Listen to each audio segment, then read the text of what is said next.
Hello, welcome back to my YouTube channel. എല്ലാവർക്കും സുഖമാണെന്ന് വിശ്വസിക്കുന്നു. ഇന്ന് വന്നിട്ട് ഒരു ഓഫ് ഡേ പിടിക്കാമെന്ന് വിചാരിച്ചു. അങ്കമാലിയിലൊക്കെ പോയി തിരിച്ചു വന്നപ്പോഴത്തേനും വീട് ഒരു പരുവത്തിൽ കിടക്കുകയാണ്. അപ്പോൾ ഇന്ന് എന്ന് പറയുന്നത് നമ്മുടെ വീട് വൃത്തിയാക്കൽ ദിവസമാണ്, അതായത് സേവനവാരം. ഒക്ടോബർ 2 സേവനവാരം നമുക്ക് ഇന്നത്തേന് മാറ്റാം. പക്ഷേ അത്ഭുതമെന്ന് പറയട്ടെ, ഇന്ന് രാവിലെ തൊട്ട് മഴയാണ്. But it's okay. അടിച്ചു വരാൻ അതൊരു ഒരു ഒരു ഒബ്സ്റ്റക്കിളാണെന്ന് ഞാൻ കരുതുന്നില്ല. എന്തായാലും നമുക്ക് ഇന്നത്തെ സേവനവാരം ഒന്ന് കണ്ടു നോക്കാം, ഞാനും എൻ്റെ സേവനവാരവും. അതിന് മുന്നേ എണ്ണ വെക്കണം. എൻ്റെ തലമുടിയും എണ്ണയൊക്കെ കണ്ടിട്ട് എനിക്ക് തന്നെ എന്തോ പോലെ തോന്നും. എനിക്ക് എണ്ണ വെച്ചില്ലെന്നുണ്ടെങ്കിൽ എന്തോ പോലെയാണ്. സോ തലയിലൊക്കെ എണ്ണയൊക്കെ വെച്ച് ചാണകം മെഴുകിയ പോലെ എണ്ണയൊക്കെ ഇരിക്കണം എൻ്റെ തലയിൽ. എനിക്കതാണ് ഇഷ്ടം. ചിലർക്കൊന്നും ഇഷ്ടമല്ല, എനിക്കിഷ്ടമാണ്. എന്ന് പറഞ്ഞു കഴിഞ്ഞാൽ എണ്ണ കോരി ഒഴിച്ച് നടക്കുന്ന പോലെയല്ല. എന്നാലും ഇടയ്ക്കൊന്ന് ഷാമ്പു ഇടും. പക്ഷേ എനിക്കിങ്ങനെ മുടി ഫ്രിസ്സി ആയിട്ടിരിക്കുന്ന അത്ര താല്പര്യമില്ല. ഒതുങ്ങിയിരിക്കുന്നതാണ് കുറച്ചും കൂടി ഇഷ്ടം. ഒട്ടും സമയമില്ലാത്തപ്പോൾ മാത്രമേ ഞാൻ ആഴ്ചയിൽ എണ്ണ തേക്കാതെ സ്കിപ്പായി പോകത്തുള്ളൂ. അല്ലെങ്കിൽ പിന്നെ എണ്ണ കൊണ്ട് ഞാനങ്ങനെ ഉരുണ്ട് നടക്കും. അപ്പോൾ ലെറ്റ്സ് സീ. ഇന്നത്തെ നമുക്ക് ദിവസം അങ്ങോട്ട് സ്റ്റാർട്ട് ചെയ്യാം. അംഗത്തിന് പോകുന്നതിന് മുന്നേ പടച്ചട്ട കിട്ടുമല്ലോ, അതുപോലെ തന്നെയാണ് കാർക്കൂന്തൽ. ഒരുപാടില്ലാത്തത് കൊണ്ട് പിന്നെ വലിയ പാടൊന്നുമില്ല, എടുത്ത് പിടിച്ച് വാരിപ്പെറുക്കി കെട്ടുക എന്ന് മാത്രമേ ഉള്ളൂ. ഇപ്പോൾ നിങ്ങൾ കണ്ടുകൊണ്ടിരിക്കുന്ന വീഡിയോയിൽ ഞാൻ രാവിലെ എൻ്റെ പരിപാടിക്ക് ഇറങ്ങുന്നതിന് മുന്നേ കുറച്ച് ജനറൽ നോളേജ് കിട്ടാൻ വേണ്ടിയിട്ട് പത്രം വായന കേട്ടോ. എക്സ്ക്യൂസ് മീ, നിങ്ങൾ വിചാരിക്കും ഞാനിത് വീഡിയോയിൽ കാണിക്കാൻ വേണ്ടിയിട്ട് പത്രം വായിക്കുന്നതാണ്. അല്ല, എൻ്റെ ഓർമ്മ വെച്ച സമയം തൊട്ടേ എന്നെ പത്രം വായിപ്പിച്ചാണ് എൻ്റെ വീട്ടിൽ വളർത്തിയത്. എനിക്ക് പത്രം വായിക്കാതെ ഒരു ദിവസം മുന്നോട്ട് പോകാൻ പറ്റത്തില്ല. അതൊരു വലിയൊരു പ്രശ്നമാണ്. ഇനിയിപ്പം പത്രം ഇല്ലാത്ത ദിവസങ്ങളിൽ ഞാൻ ഫോണിലെങ്കിലും ന്യൂസ് കേൾക്കും. എന്താ ചെയ്യുക? പിന്നെ ഇതെൻ്റെ സോളു. ഇവളുടെ പ്രത്യേക പെർമിഷനോട് കൂടിയിട്ട് വേണം എനിക്കെൻ്റെ ഈ മുറിയെല്ലാം ഒന്ന് വൃത്തിയാക്കാൻ വേണ്ടിയിട്ട്. പിന്നെ പാത്രം കഴുക്ക്, അത് പിന്നെ പറയേണ്ട ആവശ്യമില്ലല്ലോ. അടുക്കളയായാൽ പാത്രം കഴുക്ക്. ഒരു ദിവസത്തെ പാത്രം കഴുക്ക് ചായ കുടിക്കുന്ന പാത്രത്തിലൂടെ തുടങ്ങുകയായി. പിന്നെ ഞാൻ ചെയ്തത്, നമ്മൾ കിടക്കുന്ന മുറി ഒന്ന് വൃത്തിയാക്കാൻ തീരുമാനിച്ചു. ആദ്യം അവിടെ നിന്ന് അങ്ങ് തുടങ്ങാമെന്ന് വിചാരിച്ചു. സേവനവാരം സ്റ്റാർട്ടഡ് ഫ്രം മൈ ബെഡ്റൂം. സത്യം പറയാമല്ലോ, ഇത്രയും ആക്രി സാധനങ്ങൾ ആ ബെഡ്റൂമിലുണ്ടെന്ന് ഞാൻ അറിഞ്ഞില്ല. ലോകത്ത് ഇല്ലാത്തതും ഉള്ളതുമായിട്ടുള്ള എല്ലാ സാധനങ്ങൾ, വർഷങ്ങൾ പഴക്കമുള്ള സ്ലൈഡ് വരെ അതിലുണ്ടായിരുന്നു. എല്ലാം വാരി തൂത്ത് പെറുക്കി എല്ലാത്തിനെയും ആകൃതി കൊടുക്കാൻ വേണ്ടിയിട്ട് സെഗ്രിഗേറ്റ് ചെയ്തു. നല്ലത് മാറ്റി വെച്ചു. നല്ലത് നോക്കിയപ്പോൾ ഒരു 10 സാധനം എടുത്താൽ അതിൽ 2 മാത്രമേ കൊള്ളാവുന്നുള്ളൂ. ബാക്കി 8 ആക്രിയായിരുന്നു. അതുകൊണ്ട് പിന്നെ എല്ലാം വാരിപ്പെറുക്കി എടുത്ത് ഞാനിങ്ങനെ എൻ്റെ ഒരു പുഴു മീൻസ് ബുഷ് കേട്ടോ. ബുഷൊക്കെ അങ്ങ് എലാസ്റ്റിക്കൊന്നും ഇല്ല. എന്നിട്ട് ഞാൻ എന്തിനു പാത്ത് സൂക്ഷിച്ച് വെച്ചു എന്ന് ചോദിച്ചാൽ എനിക്കറിയില്ല. എൻ്റെ ഒരു ഡോണറ്റ്, ആ ഡോണറ്റിനകത്ത് അതിൻ്റെ പപ്പും പൂടെ എല്ലാം പൊങ്ങി വന്നിരിക്കുക. എന്നിട്ട് ഞാൻ അത് എവിടെയോ കൊണ്ട് സൂക്ഷിച്ച് വെച്ചേക്കുന്നു. കളയാൻ എനിക്ക് മനസ്സ് വരുന്നില്ല. എന്തോ എനിക്കറിയില്ല, അങ്ങനെ ഒരു സ്വഭാവമായിപ്പോയി. ഭാഗ്യത്തിന് ആക്രി പെറുക്കാൻ വേണ്ടി ഒരു ചേട്ടൻ വന്നു. ഞങ്ങളുടെ അവിടുത്തെ സ്ഥിരം ആക്രി പെറുക്കുന്ന ചേട്ടനാണ് കേട്ടോ. പുള്ളി എല്ലാ സാധനങ്ങളും എടുത്തോളും, ഇൻക്ലൂഡിങ് പ്ലാസ്റ്റിക് വരെ. അപ്പോൾ അതുകൊണ്ട് നമുക്ക് പ്ലാസ്റ്റിക് എവിടെ കൊണ്ട് കളയും എന്നുള്ളൊരു വിഷമോ ടെൻഷനോ ഒന്നുമില്ലായിരുന്നു. അങ്ങനെ ആക്രീനെ നമ്മൾ വീട്ടിൽ നിന്ന് ഓടിച്ചു. ആക്രി സാധനങ്ങളെ നമ്മൾ വീട്ടിൽ നിന്ന് ഓടിച്ചിട്ട് പിന്നെ എൻ്റെ പരിപാടി അങ്ങ് തുടങ്ങുകയായി. വീടിന് ചുറ്റും മരമുള്ള കാരണം ഉള്ള ഏറ്റവും വലിയ പ്രശ്നം ഈ കരിയില എന്നുള്ളൊരു സാധനമാണ്. അത് രാവിലെയും ഉച്ചയ്ക്കും വൈകിട്ടും നമ്മൾ തൂത്തില്ല എന്നുണ്ടെങ്കിലുണ്ടല്ലോ, ഇതിങ്ങനെ പറന്ന് നടക്കും. ഇഷ്ടം പോലെ കരിയിലയുണ്ട്. മാസത്തിലൊരു തവണ നമ്മൾ പണിക്കാരെ കൊണ്ട് ഇത് ഫുൾ കത്തിക്കാറുണ്ട്. അതുകൊണ്ട് മാത്രം ഇതിങ്ങനെ കാട് പോലെ വളർന്ന് പന്തിരിച്ച് കിടക്കുന്നില്ല. പിന്നെ ഇത് എൻ്റെ സോളുവിനെ ഞാൻ കൺവിൻസ് ചെയ്ത് ബെഡ്റൂമിൽ നിന്ന് മാറ്റി ഞാൻ അവളെ വേറൊരു സ്ഥലത്താക്കിയിട്ടാണ് ഇത് തൂക്കുന്നത്.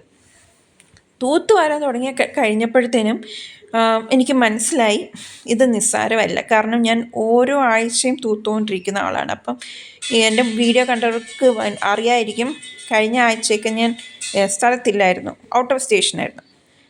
അതായത് ഒരു 3 ദിവസം മാറി നിന്നതേ ഉള്ളൂ. പക്ഷേ ഈ വീട്ടിൽ അഴുക്കെന്നൊക്കെ പറഞ്ഞു കഴിഞ്ഞാൽ, ചുക്കിലി മാറാല എന്നൊക്കെ പറഞ്ഞു കഴിഞ്ഞാൽ എന്തോ ഭാർഗവി നിലയം ഷൂട്ട് ചെയ്യാം നമുക്ക്, ആ മാതിരിയാണ്.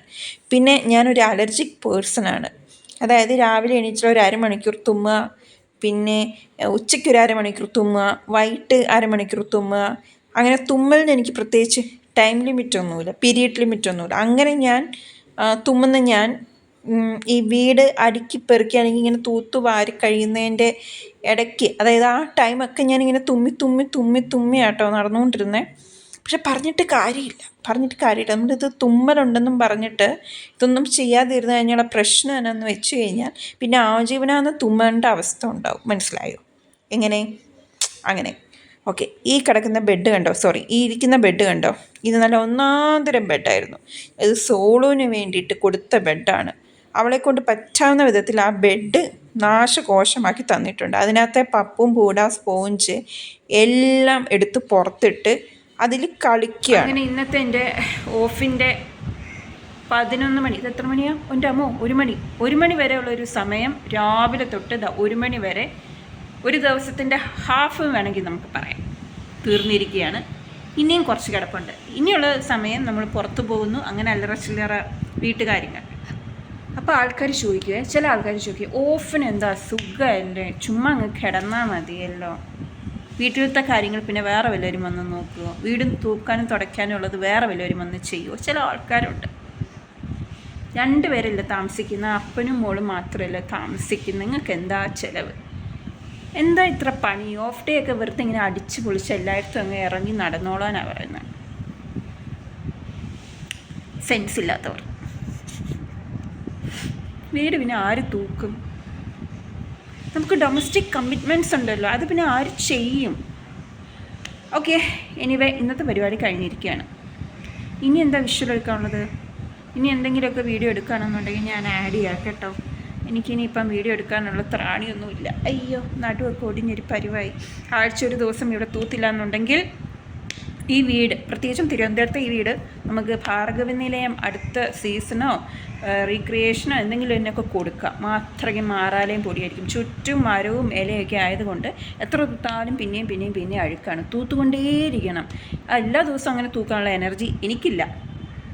അതുകൊണ്ട് ഞാൻ ഒരാഴ്ച കൂടുമ്പോൾ തൂക്കുള്ളൂ. പക്ഷേ ആ തൂക്കുന്ന ദിവസം ഈ വീടിന് സേവനവാരമായിരിക്കും.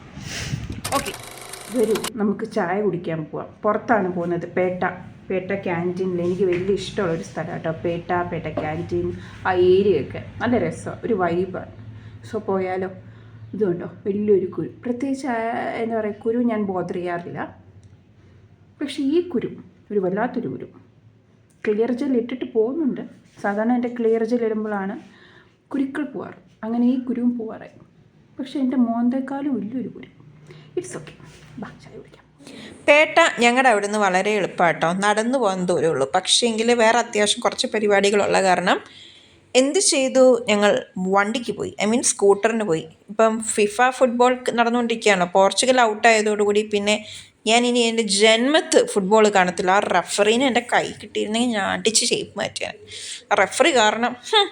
ഓക്കെ, എനിവേയ്സ് നമുക്കൊക്കെ അതൊക്കെ ഇഗ്നോർ ചെയ്യാം. മുന്നേ പറഞ്ഞ പോലെ ഷോ മസ്റ്റ് ഗോ ഓൺ. പേട്ടയിൽ പോയി. പേട്ട ക്യാൻറ്റീനിൽ നല്ല അടിപൊളി കട്ട്ലറ്റ്, പപ്പയും ഞാനും കട്ട്ലറ്റ് കഴിച്ചു. പക്ഷേ ഞങ്ങൾ വെയിറ്റ് ചെയ്യുന്ന വേറൊരു സാധനമാണ് രസവട. അവിടുത്തെ രസവടയുണ്ട് പൊന്നി, എല്ലാവർക്കും അത് വൈബ് പിടിക്കണം എന്നില്ല. പക്ഷെ പപ്പയും ഞാനും അതിൻ്റെ ഒരു വലിയ ഫാനാണ്. ആ രസവടയുടെ ഒരു ഫാൻ തന്നെയാണ് ഞങ്ങൾ. പിന്നെ അവിടുത്തെ പ്രത്യേകത എന്താ പറയാമോ, ഇപ്പം ട്രിവാൻഡ്രത്ത് കുറേ നല്ല വൈബ് പിടിക്കുന്ന കുറേ സ്പോട്ടുകളുണ്ട്. പക്ഷേ എനിക്ക് ഏറ്റവും ഇഷ്ടപ്പെട്ട സ്പോട്ടെന്ന് പറയുന്നത് പേട്ടയാണ്. പേട്ടയെക്കാളും ഒരുപാട് മനോഹരമായ സ്ഥലങ്ങളുണ്ട്. പക്ഷെ Pettah makes me so different vibe. അത് എന്തുകൊണ്ടാണെന്ന് എനിക്ക് അറിഞ്ഞൂടാ. ഇതൊരു പാർക്കാണ്. പേട്ട റെയിൽവേ സ്റ്റേഷനോട് ചേർന്നിട്ടുള്ള ചിൽഡ്രൻസ് പാർക്കാണ് കേട്ടോ. ഇതിലെ സാധനങ്ങളൊന്നും നമുക്ക് കയറാൻ പറ്റില്ല. പക്ഷെ ഞാൻ ഇദ്ദേഹത്തെ പരിചയപ്പെട്ടോ. ആ വാല് കണ്ടോ? ആ വാലിന് 100-ൽ 100 മാർക്ക് കൊടുക്കണം. ചുന്ദരനായിരുന്നു ഇവൻ, ചുന്ദരൻ. ആളെ മയക്കാൻ വേണ്ടിയിട്ട് മുടുക്കനായിരുന്നു ഇവൻ, മുടുക്കൻ. എന്നെ മയക്കി. പിന്നെ ഞങ്ങൾ വർത്താനമൊക്കെ പറഞ്ഞ് കമ്പനി അടിച്ച് ചോദിക്കുന്ന എന്തിനും മറുപടി ഉണ്ട്. ചിൽഡ്രൻസ് പാർക്കായ കാരണം നമുക്ക് വലിയവർക്കൊന്നും കയറാൻ പറ്റാത്ത കാരണവും ഞാൻ പിന്നെ അധികം അവിടെ നിന്നില്ല. തിരിച്ച് അല്ലറ ചില്ലറ കുറച്ച് സാധനങ്ങളൊക്കെ വാങ്ങിച്ചിട്ട് വീട്ടിൽ വന്നു. തിരിച്ചു വന്നു. പാർക്ക് ഉണ്ടല്ലോ അല്ലേ, ചിൽഡ്രൻസ് പാർക്കാണ്. പക്ഷെ നല്ല രസമാണ് കേട്ടോ. അപ്പം പേട്ടയിലൊക്കെ പോകുന്നവർക്ക് ജസ്റ്റ്, അല്ലെങ്കിൽ പേട്ട ഏരിയയിൽ താമസിക്കുന്നവർക്ക് ജസ്റ്റ് ഒന്ന് ഹാങ് ഔട്ട് ചെയ്യാനുള്ള സ്ഥലം പാർക്കാണ്. ഇരിക്കാനും കാറ്റ് കൊള്ളാനും. അവിടെ മറ്റേ റേഡിയോയുടെ ഒച്ചയൊക്കെ ഉണ്ട്, പാട്ടൊക്കെ നല്ല പാട്ടൊക്കെ കേട്ട് ആസ്വദിച്ച് കുറച്ച് നേരം വൈബടിച്ച് വായിക്കുകയോ ആൾക്കാരെയൊക്കെ നോക്കി ഇങ്ങനെ ഇരിക്കാം. അപ്പോൾ എനിക്ക് തോന്നുന്നു ഇന്നത്തെ വ്ളോഗ് നമുക്ക് വൈൻഡപ്പ് ചെയ്യാം. വേറെ പ്രത്യേകിച്ച് വിശേഷമൊന്നുമില്ല. ഇങ്ങനെയൊക്കെയാണ് എല്ലാ ഓഫും ഒരേപോലെയൊന്നുമല്ല. പിന്നെ ഇടയ്ക്ക് കുറേ വിഷ്വൽസ് ഞാൻ എടുക്കാതെ പോയിട്ടുണ്ട്. ആ സമയമൊക്കെ എൻ്റെ ഫോണിൻ്റെ മെമ്മറി ഫുള്ളായതുകൊണ്ട് എനിക്ക് വേറെ ഒന്നും എടുക്കാൻ പറ്റിയില്ല. ഈ ഒരു ഓഫ് എന്നൊക്കെ പറയുന്നത് പെട്ടെന്ന് കണ്ണ് ചിമ്മി അങ്ങ് തുറക്കുന്നതിന് മുന്നേ അങ്ങ് പോവുകയാണ് ഒരു ഓഫ് ഡേ എന്നൊക്കെ പറയുന്നത്. സോ അപ്പോൾ ഇത്രയേ ഉള്ളൂ. നമുക്കിനി അടുത്ത വീഡിയോയിൽ കാണാം. ബൈ.